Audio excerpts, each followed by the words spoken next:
Many of us are familiar with using typography hierarchy in documents like Word or Pages, but it's a little bit different when we take a look at that same kind of structure in our website. So in this video, I'm going to introduce what typographical features are available in your site, what's all this up here on your top toolbar, and if you don't see what you're looking for, how do you get to it? So the first thing I'm going to bring up is this little button all the way over on the top bar, and it's really hard to see. So go ahead and see if I can get a little closer. There we go. This is called the kitchen sink, and basically what it does is it opens up an additional set of tools for you to use, specifically the typography tools. So when I go ahead in here, I'm going to see that there's some key typography standards that are set up in my site. So there's paragraph. So when I'm writing content like this right here, if I highlight it, you're going to see it is formatted as a paragraph. Whereas if I go over this VIP package, it's saying header 1.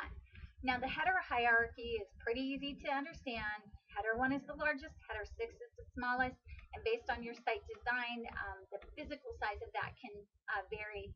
And so here's another one. So there's header 2. We can see that it's smaller. And then I can also, when I go over it, I can see that there's something else being applied to it. This is an italic, similar to what we use all day long in our email and our Word documents. So I can go ahead and experiment with these, and just know when you're creating a new custom format, you really want to create a draft and play around with the information before you bring that information live. A good way to do that is if you wanted to experiment with how this information is being displayed. Let's first go ahead and update this page. I can go ahead and in this text box, I can do a Command or Control A for all and a Command or Control C for copy. And then I can go ahead and create a new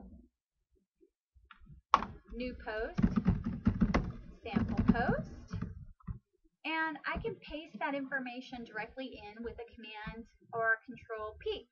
Now, if you're pulling content from an email, a PDF, or a Word document, you're really not going to want to do exactly what I just did. You're going to want to take advantage of these other buttons. So, for example, if you have prepared your content in a Word document and you like the way the hierarchy is set up, you know exactly where your header 1 is and your header 2 and your paragraphs and your addresses and all of that, you can go ahead and use this button and do the Command or Control V in there, and it's going to save all that formatting from Microsoft Word. If, however, you do not like it at all and you want to make sure you're stripping out any of that formatting, you're going to go ahead and paste it into the plain text editor. And you'll see, just by looking at it, it has stripped all of that. The one thing it doesn't strip, though, is the shortcode. So right here at the bottom, you can see we have a shortcode here that's hyperlinking out. And if I preview this, it's going to show me what that button looks like and how it would be displayed. So there it is. Well, I hope this has given you a better understanding about how to utilize some of the embedded typography in your site. In the next video, I'm going to show you some of the other little buttons that are really secondary shortcode generators and which ones you might find the most useful.